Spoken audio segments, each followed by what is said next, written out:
Hello, ladies and gents. I'm RN Glenn, aka Nurse Dad, former Navy Hospital Corpsman, current ER nurse, and host of the Nurse Dad podcast, available on both YouTube and Spotify. You could find links in the description below, or you can go to www.mynursedad.com. And I'm very eager to start this conversation with a fellow veteran, a fellow man in the medical field. This is John.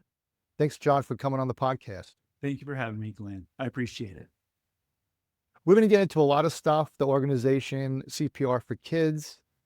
I met you you basically recertify me in BLS and PALS and ACLS and all that. You're also a captain of your fire department. You're a critical care flight paramedic, and you're a former recon Marine. You are a father of 4 children? I have 4 biological children. My wife and I, we're a blended family, so we have a total of 7 children. Wow. Yeah. And you were born in Arkansas, which is a state I went to in 2003. I was dating an actress and they were performing at the Arkansas Repertory Theater. And I had a good time over there. Had beer soup for the first time. I think the first and last time. And I still think about how good it was. Yeah. But now you live in Utah. You went to school in Utah. That is correct. Yep. I was raised in Arkansas.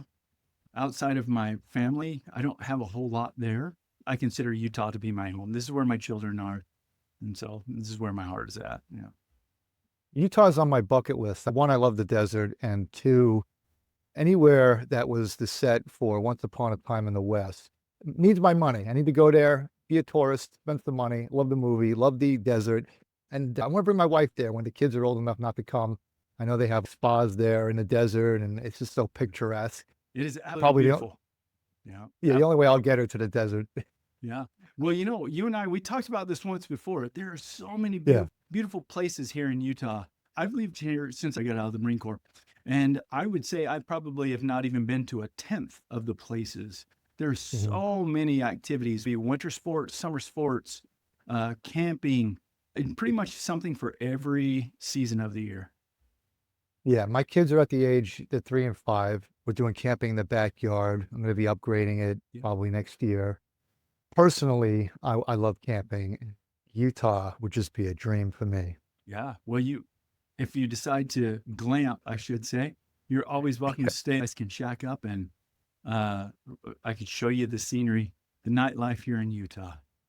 Yeah, that sounds great. Yeah. When did you enlist in the Marine Corps? Were you straight out of high school? Did you wait a while?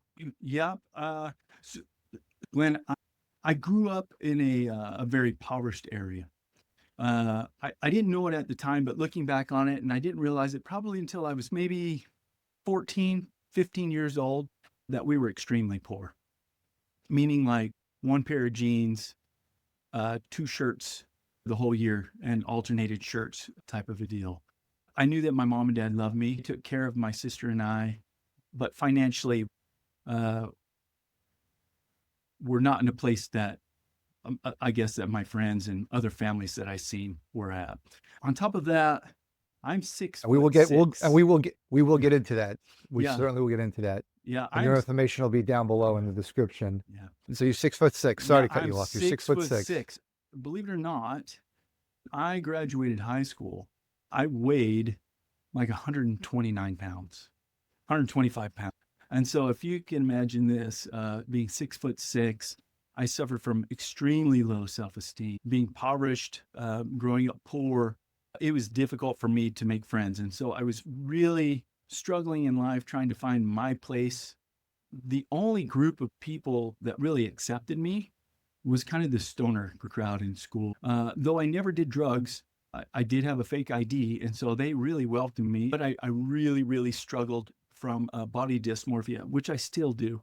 At the beginning of my senior year, I had no direction. I was sitting in school one morning, not paying attention, of course. The teacher came in and said, "Hey, today we're going to be having a guest speaker."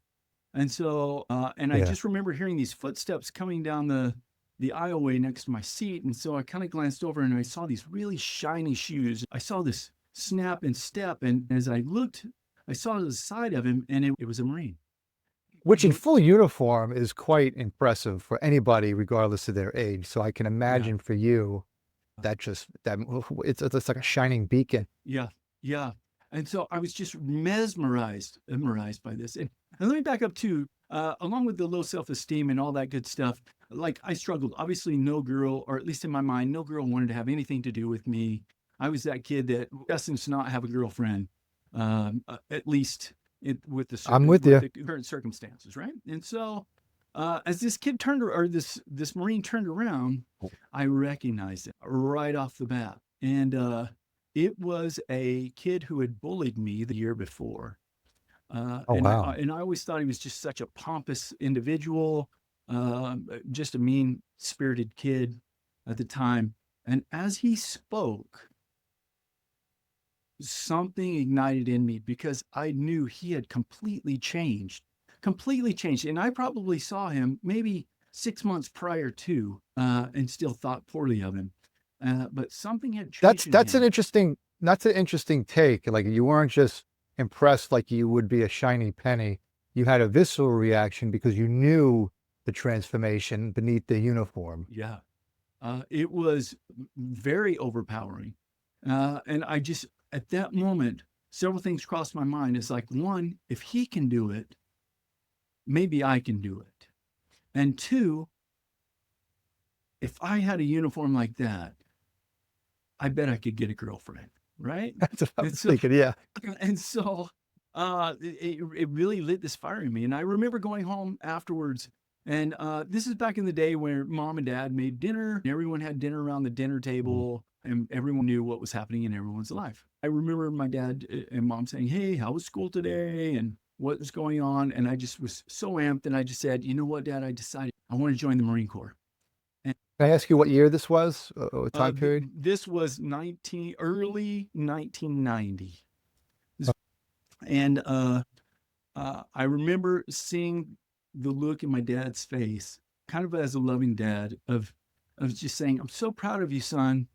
But I could read his mind saying, "Son, there's no way you're going to be able to accomplish that. You're weak." And I just remember that feeling, but then that drive in me. We went over and spoke with a recruiter.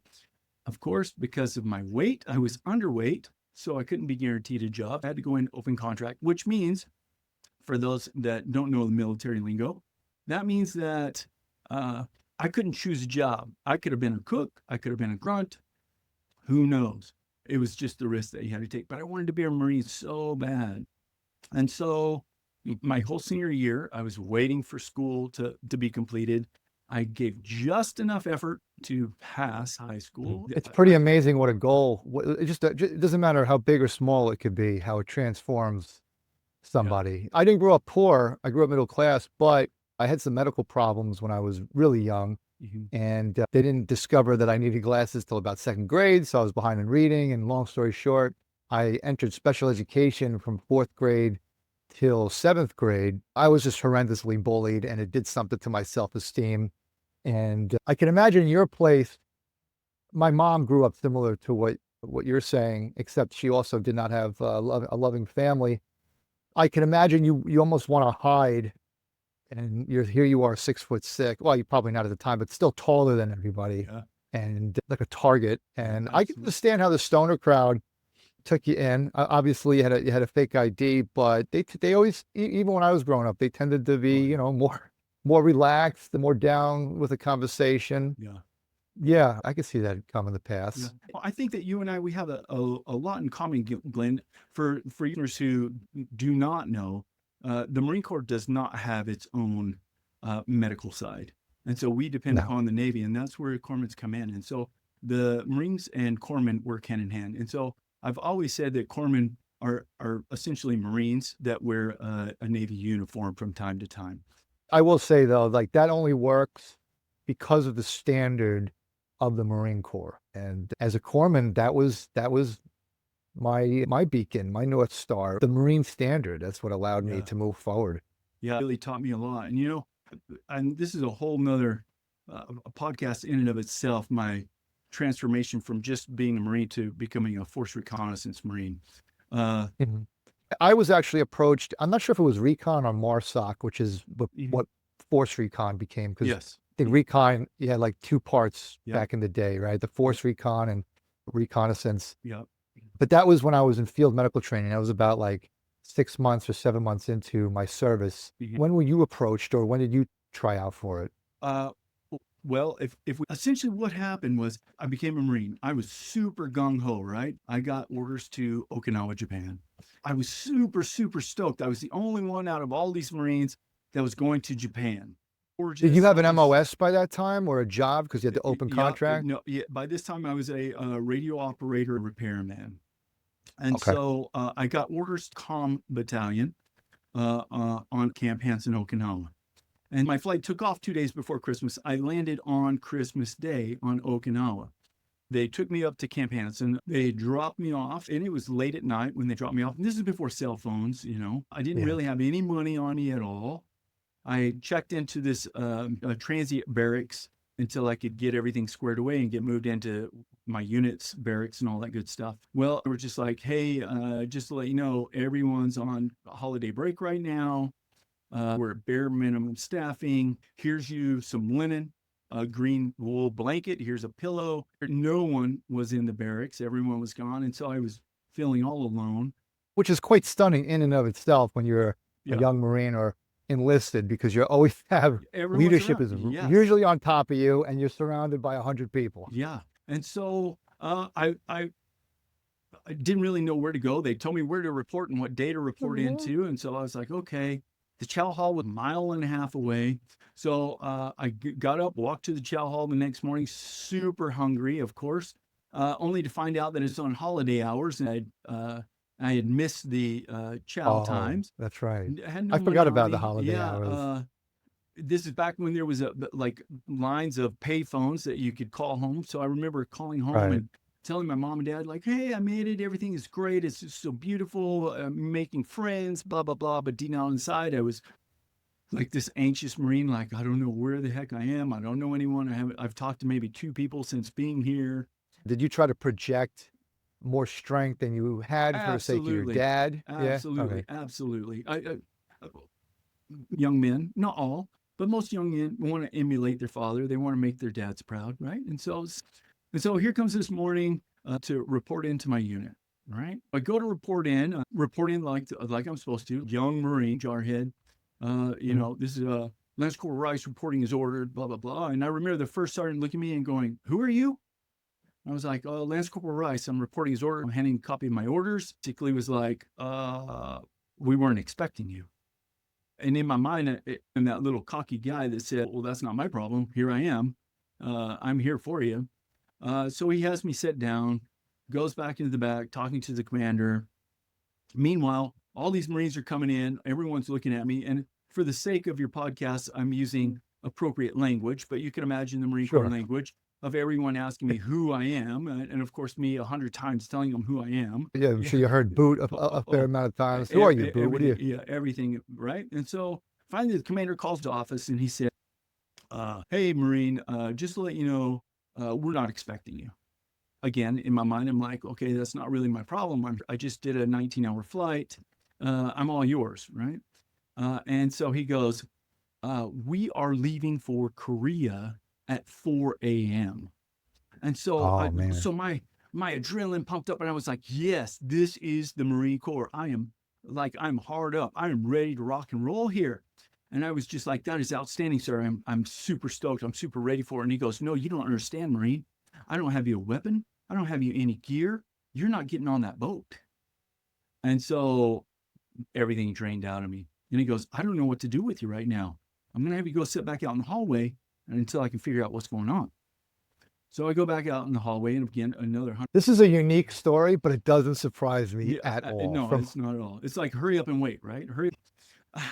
And so the commander calls me back. "Great news, Marine. Great news." He goes, "I know you're new in the Marine Corps, but let me give you an idea of what happens. From time to time, the Marine Corps, unlike other branches of service, the Marine Corps does not have civilians that does their jobs. If they need people to do work, they request from the different units, and they're required to send Marines over to do the work. They don't hire a civilian to do a Marine's job, right?" And so he comes back and he's like, "Great news, Marine. We have, from time to time, we're required to fill quotas, and we have a quota that we're going to send you to, and you're going to love it." I didn't know anything about it. I didn't know what was going on. And he goes, we're going to send you to MWR. For those of you that don't know it, that's Morale, Welfare, and Recreation. They're going to send me to the swimming pool to be a lifeguard. And I was like, are you kidding me? Here, I am Yeah, that's horrible. this young Marine. I want to be a Marine, and you're going to send me to the swimming pool? So, I mean, it's nice to have an MWR when you have your off time, but to yeah, work there, that is a dead space. yeah. That's So, usually we go with like if you're very injured or yes. something like that. Yeah. Or you're a crap bird. Yeah. Or the people Yeah. that are getting out, they don't know what to do with. They're like, they're troublemakers. We're going to send them here until we can process them out. And I found Yeah. that out the hard way. So I report in at MWR. Come to find out, it was an E4 that I was reporting into. I was the E3. I'm reporting into this corporal who is a total dirtbag. Look, Marine, here's the deal. I'm going to give you keys to the swim tank. It's a 50-meter outdoor swimming pool. Your job is to come over here at 1 o'clock, 1300 in the afternoon. You're going to open up the pool. You're going to walk around, make sure everything's picked up, make sure the electricity's on, make sure the pump is running. Then you're going to come back here and you're going to sit at this desk. And there's going to be a group of individuals that are going to come in. They're going to train. When they are done training, you're going to walk out there. You're going to make sure that everything is picked up, shut off the pump, shut off the electricity, lock the door, go home and do it all again tomorrow. So for like 2 weeks is what I did. And no one checked in on me. No one kept me accountable, but that's what I did. I had integrity. That's what I did. And so I noticed at that time, this group that started to come in, they didn't look like Marines. They had longer hair.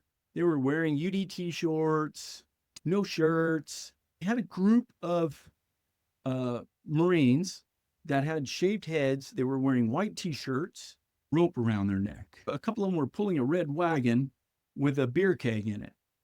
And so they would come over. Half of them would go back in the back and play spades, and the other half would be out there killing these young Marines in the swimming pool. But I learned, you just do your job. Don't ask, just do your job. So one day after about 3 weeks, someone came up to me, one of the guys that was in the back playing cards, and he comes up and he says, "Hey, what's your name?" And of course I was like, Lance Corporal Rice. And he goes, "No, moron, what is your name?" I was like, "John." And he's like, "Do you know how to play spades?" And as a Marine, yeah, I know how to play spades. And so he's like, "I need a partner." So I get in and I start playing spades with these guys. And I become friends with them. And this goes on for about another month of playing spades. And they were back there getting drunk while the other guys were out there killing these guys in the swimming pool and playing spades. And so one night they were like, "Hey, later tonight, we're going to go out in the village. And hey, would you like to come out and party with us?" And I was like, "Yeah, that'd be great. I don't really have any friends." So I started going out, and after about 3 or 4 nights out with them, we're all drinking. And of course, I was only 18 years old, but overseas at that time, you could drink. If you were in the military overseas, you could drink, right? Yeah. So we're out in town one night, and I was like, "What do you guys do?" And you would have thought that I violated their mothers. They turned on me so quickly and essentially, in a very nice way, said, "You don't rate to know what we do." I was pretty much ostracized. I was kicked out of playing spades. And so I went back Oh, man. went back to setting up this desk.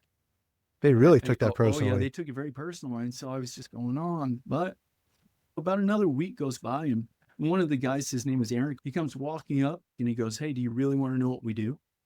And I looked up and I basically was just like, "Well, I don't know." I don't know. Are you setting me up for failure here, or what's going on? And he said, "If you really want to know what we do, we're having an indoctrination coming up. And if you would like to try out for it, you can." Is that when you learned it was recon? Well, kind of going back, alluding a little bit, there is a difference between recon and force recon. And so this was force recon, but yes. Explain the difference real quick, because a lot of people, they just hear recon. Every branch of service has its own form of special forces. And in a roundabout way, all of those special forces all go to the same schools. You may be in school with someone from the Army or the Air Force or the Marine Corps. The same with shooting packages, the same with jump school, the same with Ranger school. It takes about 2 years to finish up everything, but It's this giant pipeline. Recon in and of itself is you become the MOS of a 0321. The MOS of a Force Reconnaissance Marine is 8654, Jump Scuba Reconnaissance Marine. A recon, if you can imagine, is kind of like a training platoon. They get missions, but for the most part, they're training. And then Force Recon usually goes to recon and cherry picks the cream of the crop to try out for Force Recon. I was very fortunate. I just indoctrinated Yeah. them and got accepted. Now, So interesting how you went to MMR, which is really a dead zone. And because of that, you got to go directly to Indoc for Force Recon. That is kind of amazing. I've always been very blessed. I do know that the only place that success comes before work is in the dictionary. Always live by that. And so That's a good one. there is a lot of hard work each and every day. And as you can probably tell, I'm not the most muscular individual out there by no means. No, 6'6". this is where it starts, though. As long as you have a strong heart and a strong mind, you can accomplish anything. If you can think it and you can visualize it, you can accomplish it. And I really feel that the earth will come together for you, and it wants you to succeed. When you see the guys complete SEALs training, they're not big guys. I mean, you don't have gym muscles because you weren't going to the gym. You were just you're being tested here. There's a 75% dropout rate because of this. Because, it's just Absolutely. And you eventually earned your jump wings and your combat dive bubble with Force Recon. And so that's kind of the pinnacle. Whenever your Navy Gold Wings and your combat dive bubble, that's kind of like your trident for the Navy. You know that you have hit it. And at that point, I went back to Okinawa, became an operator. And the rest is history. There are tons of stories there and unique situations, but that's where it was at. And there was something happened. Teammates were killed. And so at that age, no one thinks about dying. No one thinks about dying. But I felt like there was something more that I could be doing in life. I was never religious, but I was never not religious, if that makes sense. And so, like, I remember one night I had been drinking and having this conversation with God, just like he's my dad. And I was just like, you know what, God, if there's something more that I should be doing here, give me a sign. And we looked up and there was this giant shooting star come across the sky. And I was just like, I'm going to take that as a sign, right? And so it was at that moment that I thought, you know what, it's time for me, when my ES is up or my enlistment time is up, to go ahead and get out and start my life, right? And start a family and all that good stuff. I'm extremely grateful for my time as a Force Reconnaissance Marine. Still have wonderful friends. My team is still very close together, at least annually on it. Got out of the Marine Corps and I became a firefighter. Going to school, moved to Utah, picked up my paramedic license at the time. I've always looked for that rush of being a Force Reconnaissance Marine. Always looking for that rush. Never been able to find since. But it's always given that drive to be like, okay, there's something more, there's something more, there's something more. And that's something that I personally struggle with, is not being able to be content. I've always struggled with not able to be content. And so, and I'm working on that personally, but it's something that I've struggled with. And so I became a paramedic, and then I just thought, okay, there's got to be something more. So I went back to school. My degree is in emergency care and rescue, became a critical care and flight paramedic. And so my pre-hospital paramedicine really come from being on one of the busiest rescue trucks in the state of Utah. I don't want to say I got calloused, but that's where we kind of run into that burnout of like, okay, we've seen everything.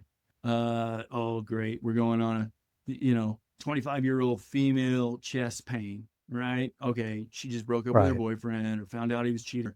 It's probably anxiety. So it was very difficult for me to draw that line, have compassion. And so, for sure, something happened to me where I realized everybody is somebody's someone. And it was, what happened?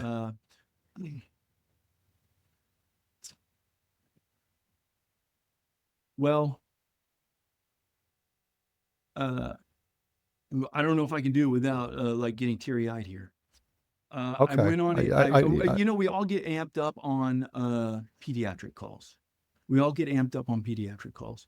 And yeah. so it was a 24-month-old that had been run over.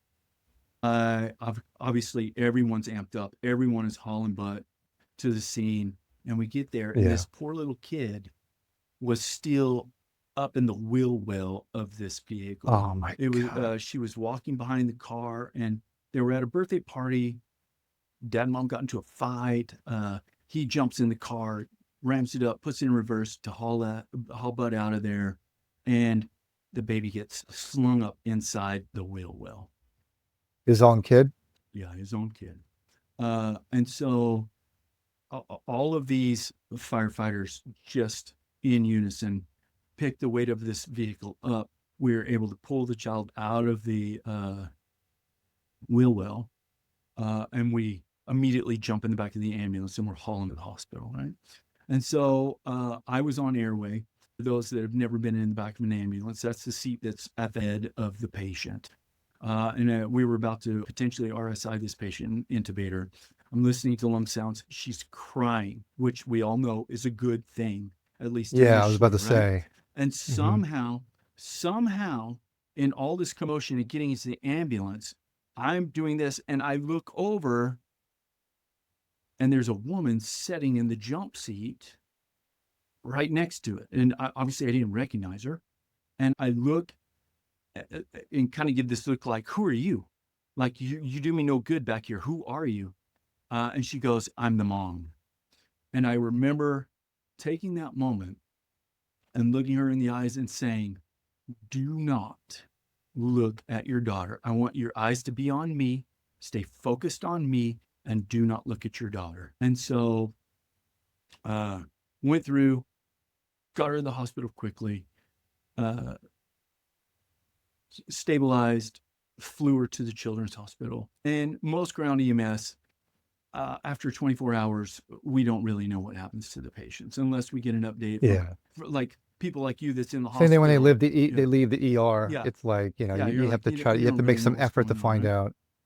Yeah. Mhm. And so, Thank you for sharing this story, by the yeah, way, John. this was pretty traumatic. This is one of those calls that after it's over, you pick up the phone and you call your kids, right? You pick up Mhm. the phone and call your kids and you just tell them how much you love them. Well, uh, um,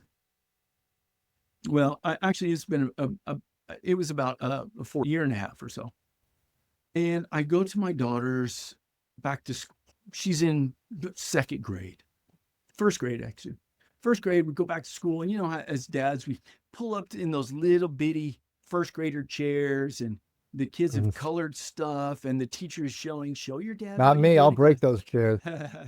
I'm sitting there, and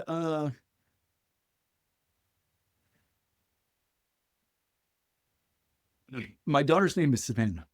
Daughter's Mhm. the one that we're talking about. The teacher goes, "Hey, Savannah, did you know I know your dad?" And I look up and I was like, well, really? You know, where I meet a lot of people.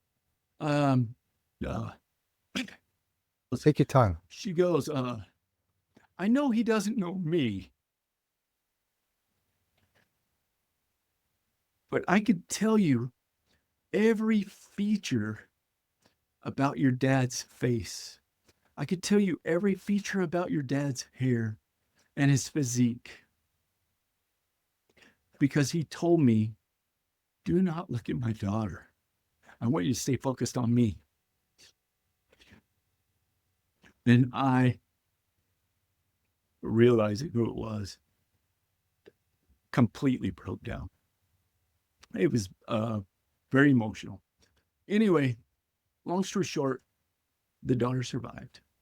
She had some neurological Wow. deficits. Part of her scalp was missing, but they're doing her hair in a different way, so you can't tell as bad.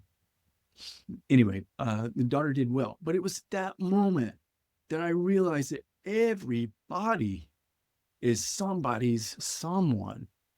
It doesn't matter Mhm. who we are. It doesn't matter what we do in life. It doesn't matter what our accomplishments are or what our failures are. Everybody is somebody's someone.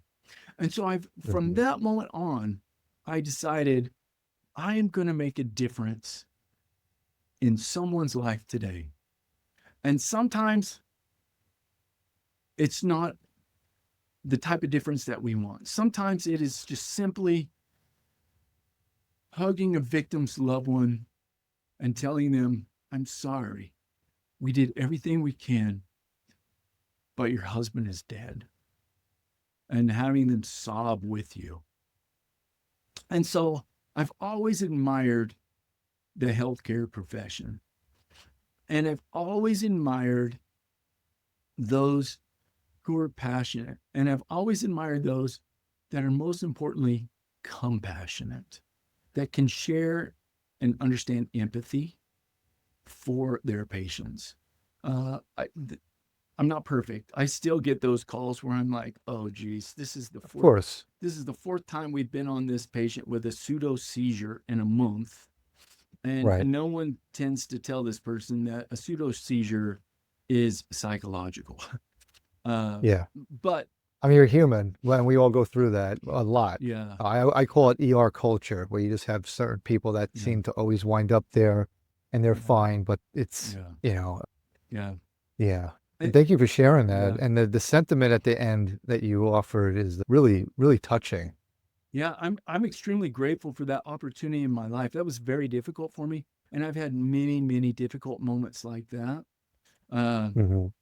I'm very fortunate. I'm not like a lot of people where I just suppress that crap and keep it held down. It's hard. Sometimes people in the profession, they just they become numb in a way. They're burnt out, and what are you gonna do? You have a career. You need to make money. You can't just stop. Yeah, You remind me. I had a podcast with a paramedic. He's actually about to become a flight paramedic, yeah, and he had told me some of the younger paramedics, EMTs, they leave because they get into it wanting those high octane experiences, but a lot of times it's making sure that somebody gets into that rehab place or on the surface, it could be judged as mundane. Makes a big difference, but yes, it's not, somebody's having an MI or mhm, somebody has a huge traumatic injury. A big portion of the job is not that. yeah, It's those little things, what you've just mentioned. But what you do does go a long way. That proverbial,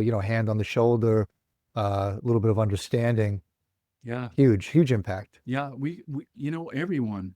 Uh, I say I'm just utilizing our profession as an example, but I'm certain in every profession you can make a difference in someone's life on a daily basis, and it can be as simple as just saying something as simple as, "Glenn, I just want you to know how much you're appreciated. You're a good guy, and I'm grateful that you have the integrity that you do." You know? Yeah, it's certainly true. You just don't know who you're encountering. It's almost cliche. You don't know what people are going through, but that little bit of kindness does go a long way. Mm. Even going back to your story, a lot of people in that situation with the child would have just ignored the mother or just told her, "Hey, stand aside." Maybe would have made a judgment. After all, it's a child in a wheel well, and this is the parent. You were professional and a human throughout. And Yep. you showed her such kindness and instruction in a very critical moment. I'm sure she didn't know what to do. You were her hero, not just from the care you were providing, but giving her a buoy in such a chaotic situation. Yeah. Yeah, I'm grateful for that opportunity, and I'm grateful for um, even the what some people would say trials or struggles in their life. I'm grateful for them because I'm growing when those things happen. And with business, like I'm always, always, always looking. I'm always thinking outside of the box. I know deep down inside I'm an entrepreneur, and that's kind of where we got to know each other. As I became an instructor, I teach national registry to paramedics and to EMTs and so forth, and then I became an instructor of advanced cardiology and pediatric advanced life support and stuff like that. You've recertified me on multiple occasions. I can vouch that you are the single greatest instructor I've ever had. What else do you Uh, certify? well, right now, I'm no longer doing NRP just because there's some changes to the neonatal resuscitation program, which Mhm. NRP is very similar to PALS, PALS is more cardiac driven. NRP is more respiratory driven. But primarily it's BLS, ACLS, and PALS. My email is john at CPR4Kids.org, and I can the number 4kids.org. Yeah, we'll get we into can that all one. But I've always enjoyed instructing. I've always, Glenn, I've always been involved in my kids' life. I've failed at a lot of things in life.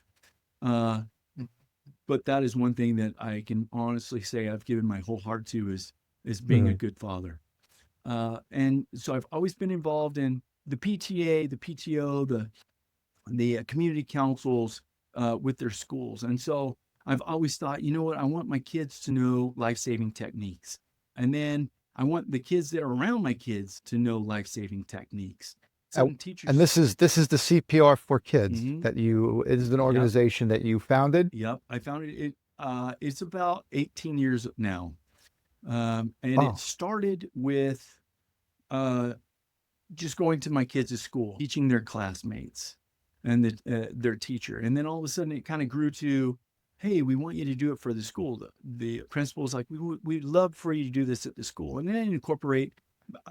A membership has its privileges, right? And so, of course, I get the fire department involved. I call in the flight paramedics and the flight crews to come out, and I just really, if there's one thing I do, it's usually go over the top on everything, right? And Yeah. so just make it really exciting for the kids, like, and it just really builds it up to the point where I started having school districts calling me saying, hey, we love what you're doing for this school and this school district.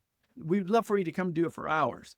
Well, I'm still a firefighter paramedic. I work 144 hours of paid period every 2 weeks. I'm flying Wow. part-time. I have 4 active kids. I love my work, but I don't go to work just because I love it. I have obligations that as well. Right. And so I was like, how can I do this? Yeah. And so I just thought, you know what if I create a web-based program that people can utilize? And that's where CPR4Kids, and the number 4 out of it at that time was for my 4 kids. And you have an Instagram page for that, Yep. right? And just for those listening and watching, this is the Nurse Dad podcast. If you like what we do, please go to www.mynursedad.com. You'll see links. We post podcast episodes weekly, sometimes every 2 weeks on Spotify and YouTube. I want to read with regards to CPR4, the number 4 kids, from what you sent me. It says, has a mission to empower and educate our school-aged children and their families with the knowledge to perform life-saving skills. As of today, we've reached over 300 schools in the U.S. as well as abroad and affected more than 500,000 students. And again, that's Instagram, CPR_4_kids for more information. This is John Rice, who also, if you are a nurse or any other position in the medical field and you need to recertify, and if you're like me and you find out you have like a week to do it or 2 weeks to do it, contact John. Yep. I want to know, what did your father say when you became a Force Recon Marine? Because now you don't have to beat your chest or overinflate. You've achieved that. What did he say when that happened? You know, to be honest with you, I don't recall him ever saying anything when I became a Force Reconnaissance Marine. But the thing that does stick out to me is after I graduated recruit training, became a Marine, came home for 10 days, 10 days to visit my family before school. And as I was getting ready to leave, they were about to take me to the airport to drop me off. It was just me and my dad. And that was the only time in my whole life I've ever seen my dad cry. And he hugged me and just told me how proud he was. And so, yeah, you only need one moment like that your whole life with your dad, and that's all you need. Something like that. That's amazing. Yeah, I just melted. I was just that little kid again, and I just remember holding him, and I was surprised. That was the first time and the only time I've ever seen my dad cry, and I was just like, oh wow, this is really amazing. So yeah, I know that, like, from talking to my dad later in life, dad has always had confidence in me, and he probably won't admit it, but even back when I told him I wanted to be a Marine, He probably wouldn't admit it, but I knew in his eyes to be like, "Oh, I love you, son, but have Yeah. you looked in the mirror? You're you're not really Marine Corps material, you know."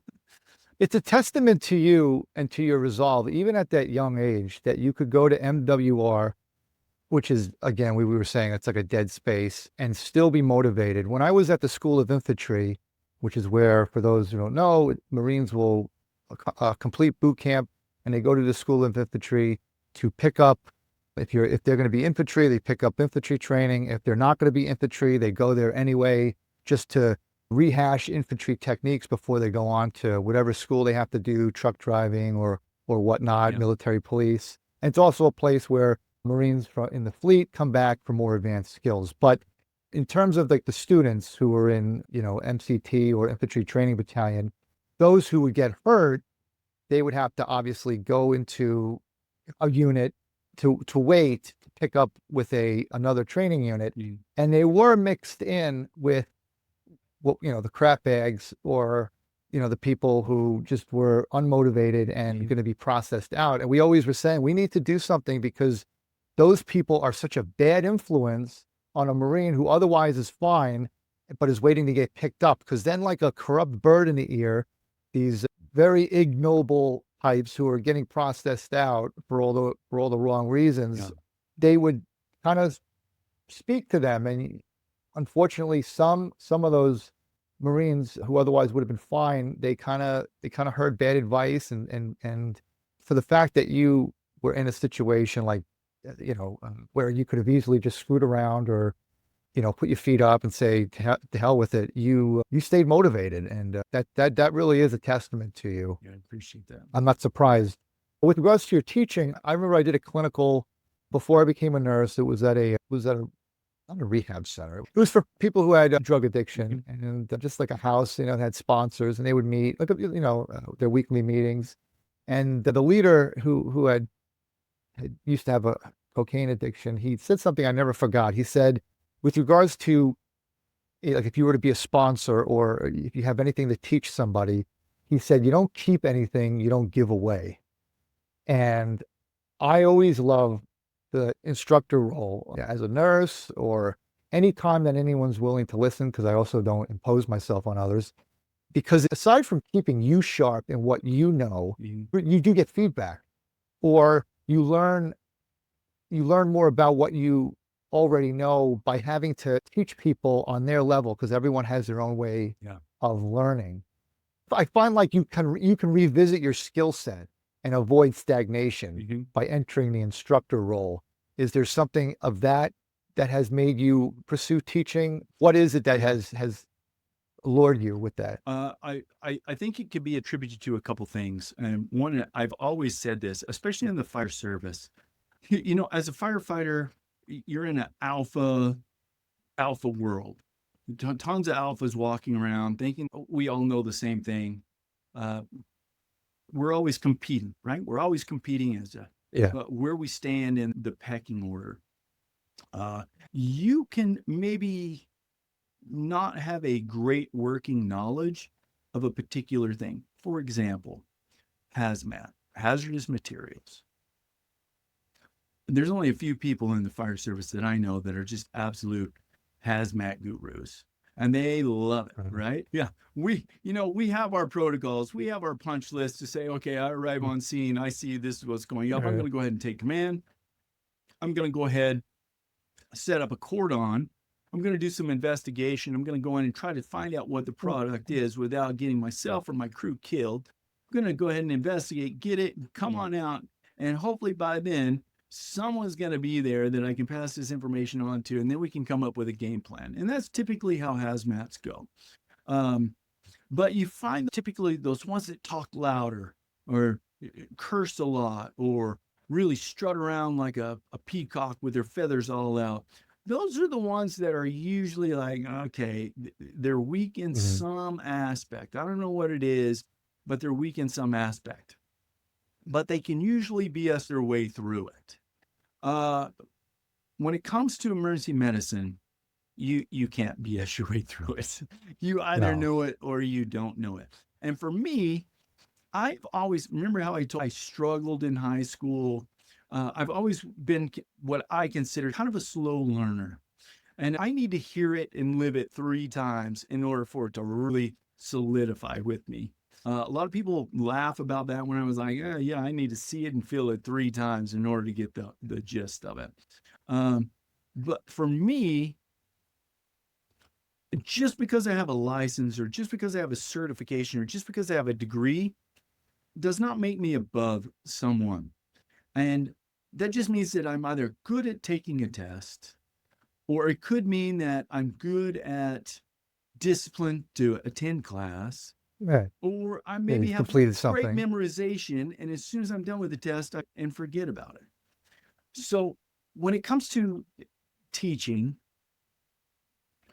through experience, and it didn't come on quickly, to be able to sort through what is really important, what's the meat and potatoes, and what is the fluff, right? Kind of like with American Heart Association.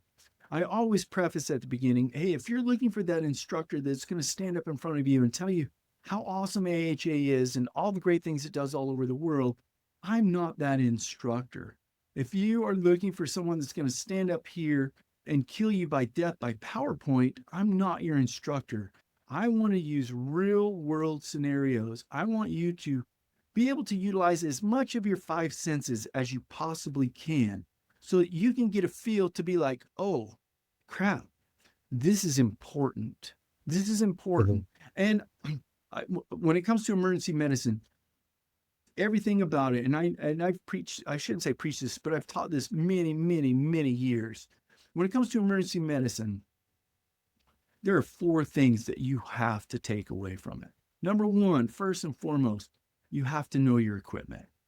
You have to know your equipment that you use. Number 2, you have to know the location of your crash carts or your drug bags. Number 3, you got to know the drugs that are in that crash cart or drug bag. I'm not saying that you need to know your doses, but at a minimum, if you do know your doses, Mhm. kudos to you. But at a minimum, you need to know what those drugs are and what they do. And then finally, number 4, you need to know where your algorithms are. And if you've got your algorithms, those 4 things, you can accomplish whatever. Your skills of Yeah. into starting an IO, calculating a drip set, all of that is all You've got your fluff. framework. Yeah, you've got your Hmm. frame for it. But if you can do those 4 things and you can take that away from an emergency medicine class, I say that my job is complete as an instructor. I mean, there's more Yeah, to it, you of were the best course. instructor I ever had, And that's for I sure. appreciate that. For those of you that are listening, uh, I pay Glenn handsomely for those types of comments. Just kidding. No way. Nope. But you made an indelible impression on me, which is hence why we're talking now and hearing your story. Again, thank you for sharing, for opening up. You are a tough guy. You are an alpha, but you're also in touch. You also exhibit an astounding level of emotional intelligence.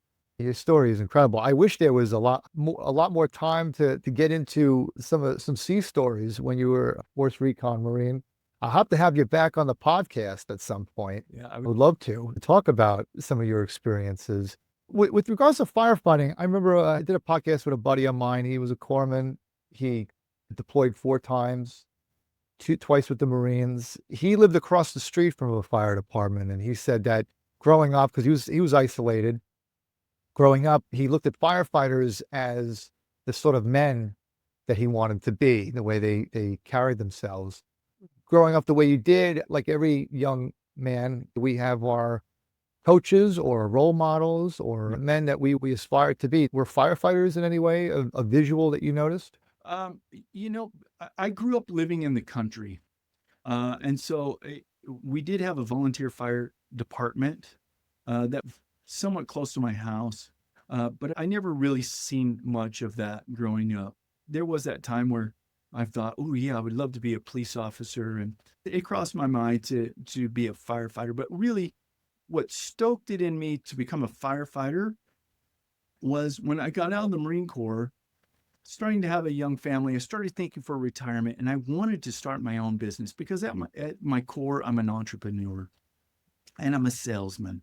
Um, I don't know if there's an elegant way to put that I'm a salesman, but I love interacting with Well, you have to people. be a people Yeah. person. I mean, it's adventurous to wake Yeah. up and, because my dad owned a forklift business. It's exciting to wake up and know that your day is yours, that you have to map out a day, that anything could happen. Hmm. It's not just going to a sure thing like Yeah. me going to work tonight. I know the patients will be a little different, but I have a pretty good idea of what categories they're going to be and how many and Hmm.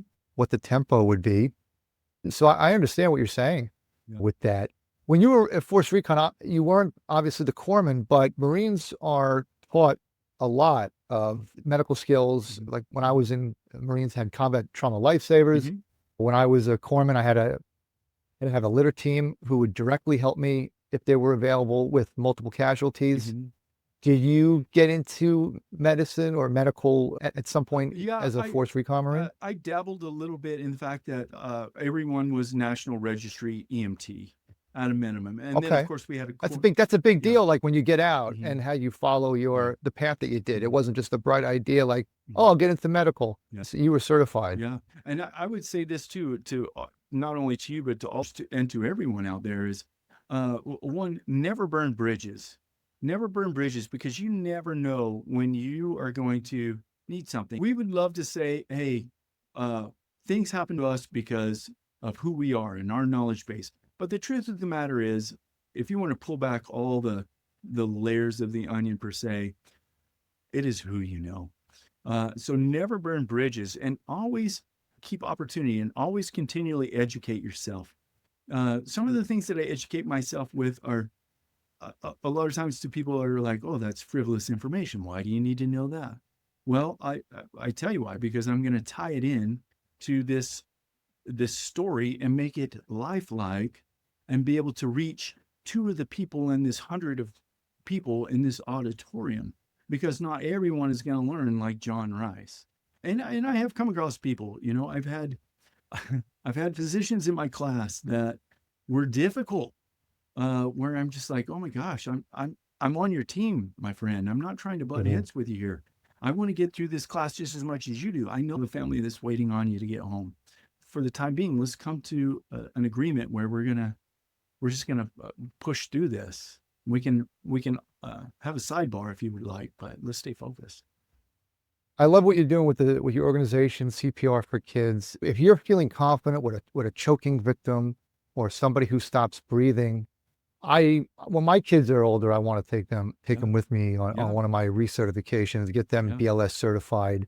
It's a superpower, as they say, to know that an infant or a child or adult can start choking or just collapse, and you have a frame of knowledge to use. And, with regards to CPR, if you don't start that right away, the chances that the patient's going to survive are mhm, quite low, or if you don't know how to do it correctly. mm, And I've seen that in the ER too many times, where even the EMT isn't doing the chest compressions correctly. And I say to myself, expect that this patient doesn't make it. And 9 times out of 10, if the CPR is poor, they don't make it. yeah, I And agree. it's such an important thing to do. Even yesterday, my 3-year-old put something in her mouth. I had to quickly take it. If you know how to respond to that horrible situation, you're gonna Yeah, feel a lot more relieved yeah, just by just yeah, functioning around your children. yeah. And Glenn, But honest with you, even at 3 years of age, um, as odd as it may sound, they play a role in that chain of survivability. They see mom and dad on their phone. They know how to open it up. They know how to dial 911. yes. They're not strong enough to do compressions. They're not strong enough to do, abdominal thrusts or back blows or something like that. But their little legs know exactly like, hey, I need to look both ways before I cross the road. And if mom or dad isn't acting funny and something is going on, I know how to open that front door and I know how to run and knock on the neighbors next door. I know how to pick up the phone and call grandma or 911 or Mhm. something of that nature. So even at a very young age, they can play a vital role in that chain of survivability. When you go to the schools, what is the average age of the kids? Well, we try to cater to everyone, but ideally, it's going to be your first graders through the beginning of junior high. Uh, And so, like a junior high kid can is capable of chest Uh-huh. compression. So I guess you cater it to Yep. the different age. Yes and no. There's two sides of CPR for kids. There's the adult side, which teaches caregivers and parents. And this is where I have that very intimate conversation with you to say, hey, Glenn, this is what we do. This is how we're going to handle this. You step up, you be the hero of your family, because everyone is going to look to you to be that example. And it's not difficult to do. It's that slight edge. It's giving that 1% or knowing just that 1% more knowledge than you did yesterday that can really make a difference. And then there's the kids side of CPR for kids. And this is geared towards even those 3 to 5 year olds where they have coloring pages that they can print off and color the firefighter or color the nurse or the physician or the fire truck or the ambulance, things of that nature. But what I find is once they hit that ninth grade level, and those hormones are really raging, uh, Mhm. it almost becomes uncool. It becomes Yeah. uncool to listen to mom and dad. It becomes uncool to listen Mhm. to someone that comes into the classroom. And Yeah. so, even though we provide that for that age group, it's not really, I don't want to say target market because everyone is our target market, but it's not really is underutilized in that age group. Yeah. But I will Even say if you could this. put the seed in their mind is an Yeah. accomplishment because a lot of people don't even think about it. Imagine this. I know that the school system is changing right now. The whole educational system in the United States is changing. It's going through a process. As of recently, in high school, did you know that only roughly 2% of everyone that is in high school is required to learn CPR? And they have Wow. to be, it's during a home ec course, and it's only given to a certain number of people in that class. Come to think about it, yeah, come to think about it, that would be really worthwhile to fold that into the standard curriculum that at some point in school, Yeah, high school, for example, everyone learns yeah. BLS. It would be such a impactful, I've class. always said this, Glenn. It is not a matter of if, but a matter of when. And it doesn't matter where you live at. Like here, I live Cool. in Utah. A lot of people say, oh, it's Utah. It's a bubble. It's this beautiful scenery. The people are nice. Everyone is loving of their neighbor. And that is true. But we are sitting on a fault line. And we are about 50 years beyond our 100-year earthquake. And so it's not a matter of if, it's a matter of when. And the I'll finally get to Utah, John, and that's when it'll happen. That's my luck. I'll be en route to your house. no, it won't. No. Do you have a website for CPR for kids, Yep. or is the Yep. Instagram for now? Oh, Yeah. what's your website? It's CPR4Kids.org. Yeah. Okay. Oh, that's right. CPR4Kids.org. That's right. I saw that. Yep. Yeah, we'll have all that information for people. If you're paranoid about being 6'6", sometimes don't wear a starched shirt because you're squared away, my friend. You're squared away. You That's make the me Marine, think. bro. I'm looking at you. I'm like, oh, I need a haircut. Should I have shaved? I'm going to work tonight. I look like. Yeah. That's the Marine in me, man. That's the Marine in me. No, I know, I know. And this is the Corpsman in me. I got the Corpsman do. And hey, Doc, you need to get a Yeah. shave, Doc. You're out of regs. Yeah. No, but listen, I do work tonight. You've got a schedule ahead of you. I want to thank you so much, and I mean it. I want to have you back on the podcast at some point, and exchange some sea stories. I want to hear all about some of the things you did in Force Recon that you're willing to talk about. I would love But the opportunity. thank you so much for doing this. Again, I met you because you were an outstanding instructor for BLS, for PALS, for ACLS, Force Recon. You're a veteran, fellow veteran. I love meeting veterans who are doing well. I think veterans need to see that.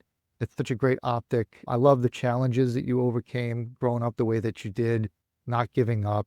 You could have easily felt hopeless, but you saw something, you had a goal, and you kept moving forward. And what you're doing, your organization, CPR4, the number 4 kids, love that you're doing that.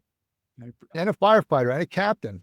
Does appreciate that. somebody like you ever retire, or you're just like, No, keep going? I can't imagine. Well, I'll retire. I'll be from the fire department, Yeah, at but some point, right? um, I'll be honest with you. My wife, she is amazing. Her name is Giselle, and truly, she is my queen. She is a beautiful Latina that we have plans for our life together, and truly, she supports me in every possible way, and she motivates me. She too is an entrepreneur. She has multiple businesses. Is a professional singer, her own beauty line, her own clothing line, her own skincare studios. She motivates me, and so I can't imagine that I would retire. No, I We mean, call our wives our better halves. Mine is definitely my better half. She's a she's just an incredible businesswoman and an incredible mother. And she, even as busy as she is, she's like, you know, because I'm doing this before I go out to my shift tonight. yeah, She gives me an hour, hour and a half during her work hours to do this because she knows how important it is. I can't imagine my life without her, but yeah, she is definitely, we say, you know, my rock. She is my rock, my boulder, you know, strong enough to rival anything you got in Utah. All those boulders and rocks yeah. and mountains over there in Utah. My wife is, she has anchored me down. So She's amazing. But thank you again, John. thank you. Thank you for doing this, for taking the time. Can't wait to talk to you again. And you have a great rest of your day, my You friend. too, Glenn. Have a good shift tonight. Be safe out there. Thanks a lot. God bless. Bye bye. Well, that is another one in the can, as filmmakers say. An amazing interview. One of my favorites, I have to say. The story about the child in the wheel well. Yeah, I know at the time of recording this, I'm going to go back and edit this video, and I might have to take a day. I do want people who may not be in the medical field to hear something like that, which I wouldn't call it a graphic story. It was certainly a detailed story about his experience, about John's experience with this child in the wheel well of that automobile. The fact that he'd be in his child's first grade class, something like that, elementary school, and the teacher was the mother. Small world. I've had a couple of experiences, not to that degree, where it is. I've seen patients, or I've seen the families of the patients that I've had. They were incredible moments. So if you like what we do here at the Nurse Dad Podcast, please visit www.mynursedad.com. You can also visit my Instagram, nurse.dad. This podcast is available, as I said, Spotify, YouTube, and also Apple Podcasts, but only in audio form on Apple Podcasts. Please subscribe to my YouTube. That's my main hub. YouTube is the only place where I will have short clips from podcasts. So, for example, this podcast is going to be almost an hour and a half. I'll probably have 4 or 5 clips. So again, please visit www.mynursedad.com. There's also a free guide. You fill out your information in the pop-up. In the free guide, there are tips for any student, study techniques that I learned in the military that allow you to go to school, achieve your GPA, your higher GPA. I was only cum laude, 3.5, but I was able to study, achieve my goals, and also not give up on my hobbies. And I think it's just a matter of time management and the combination of certain things. And I learned these techniques in the military, and I put them in the free guide. That's for any student. It doesn't have to be a nursing student. But also in that guide for nurses are some multitasking techniques. I call them majors and minors that would help any novice nurse navigate patient care. And also a little something that Marines have taught me that I saw hold a lot of people back. So there's that in the free guide. Again, you go to www.mynursedad.com, fill out the pop-up. There's my online store. I don't have really any merch, but I do have 2 children's books, Isabel Learns to Share, A Love Letter to My Daughter, and Zach's Dad is Deployed, which features a diverse range of characters whose parents are deployed. That's a nice book. Spotify, YouTube, we have new episodes every week or every 2 weeks. This is something that I really like to do. I am a former Navy Hospital Corpsman, current ER nurse, and proud husband and father. Thank you so much for giving me your time, for listening. If you enjoyed what you heard, please subscribe. If you didn't enjoy what you heard, I thank you for listening. Stay hungry, be humble, nurse Dad.